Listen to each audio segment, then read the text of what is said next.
Эч ким сенин ичиңде эмне болуп жатканын толук билбейт. Канчалык түшүндүрүүгө аракет кылба.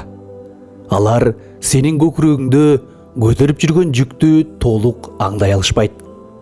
Ал тургай сезишсе да, сага зыян да, пайда да бере алышпайт. Алардын сен үчүн кыла ала турган эң улук нерсеси бул дуа кылуу гана.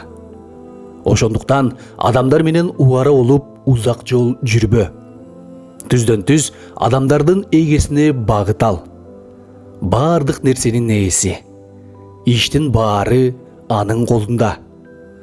Жашырынууда, андан да жашырынураакты да билген.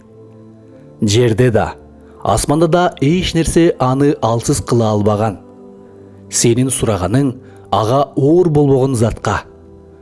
Жүрөгүңдөгү ишенимдин баарын жыйна да Алладан каалаганыңды сура.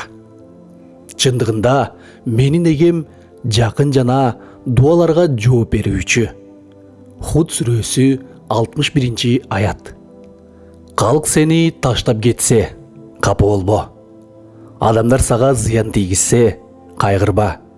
Сүйгөн адамың сени жалгыз калтырса. Сени ишенген адам сени алдаса.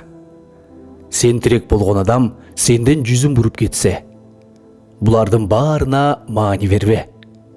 Анткени алардын баарынын чыныгы баасы жок. Бул окуялардын баары жөн эле кокустук эмес. Бул Алланын сага берген ишаралары жана сүйүнчүлөрү. Демек сен анын камкордук астында бара жатасың. Ал сени өзүнө тандап жатат. Сүйүүсүнө жакындатуу үчүн, өзүнө гана багыттоо үчүн, сени өзүнө тиешелүү кылуу үчүн, жүрөгүңө өзүнүн сырларын куюу үчүн, сага өзүнүн жакындыгын таттуусун таттыруу үчүн. Анткени өзүң ойлонуп көрсөң болот. Жүрөк кантип Алланын сүйүүсүнө жана нуруна идиш боло алат? Эгер ал башка нерселердин сүйүүсү менен толуп турса. Ошондуктан бул сыноолор, бул жүрөгүңдү ооруткан, жаралаган, кээде ыйлаткан кыйынчылыктар чындыгында сен үчүн жамандык эмес. Бул Алланын сага берген жакшылыгы.